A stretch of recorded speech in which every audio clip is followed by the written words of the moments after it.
34 tahun yang lalu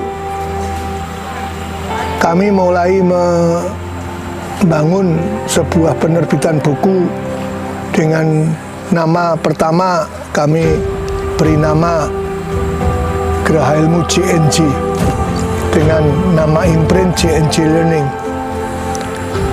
Kata J dan J berikutnya itu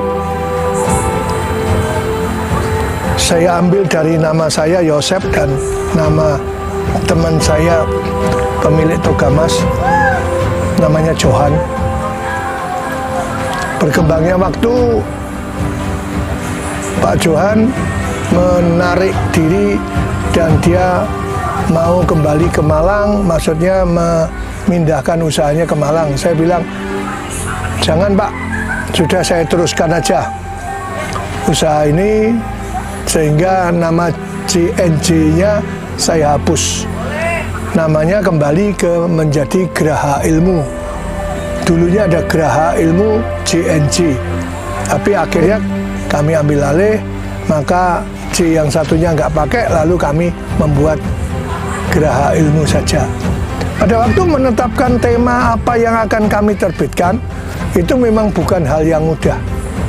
Saat itu buku-buku teen lit, buku-buku novel, buku-buku fiksi itu lagi boomingnya.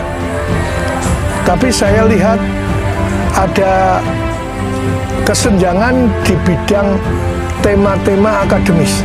Tema-tema akademis ini tidak terlalu banyak saat itu yang diterbitkan oleh penerbit, dan akhirnya kami terjun ke dunia buku akademis. Mengapa? Mungkin cikal bakalnya kami atau saya itu karena dulu asisten dosen, sehingga memulainya dari buku-buku akademis.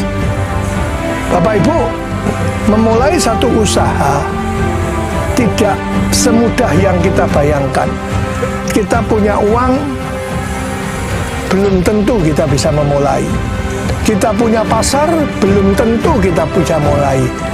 Kita harus tahu sumbernya, kita harus tahu cara memasarkannya, kita harus tahu mendanainya. Itu sebabnya saya mendorong banyak teman saya untuk mendirikan penerbit. Beberapa sudah eksis, saya nggak perlu sebut namanya, dan berkembang sekarang. Saya bangga, kenapa?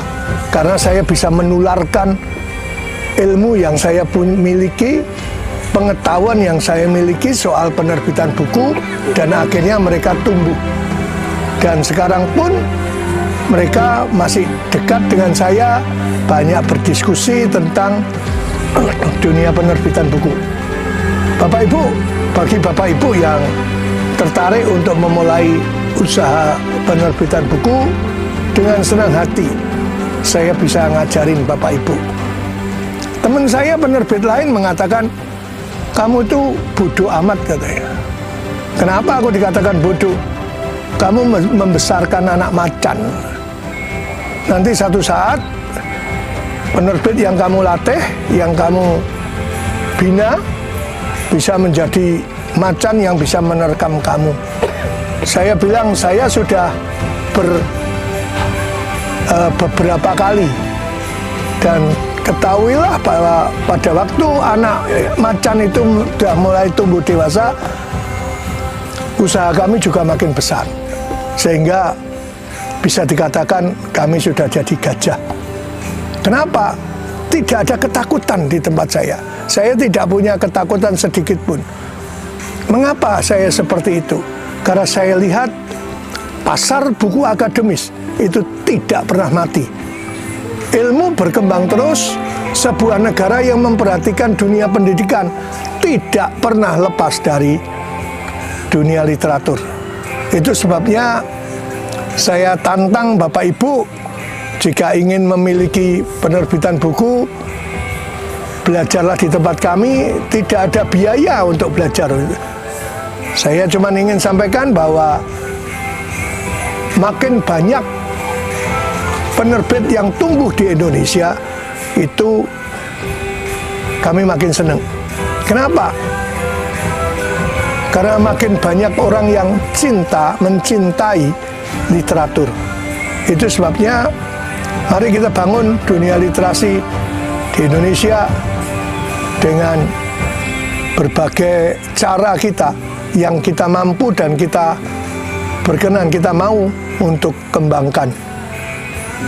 Mari berbondong-bondong membangun penerbit di Indonesia.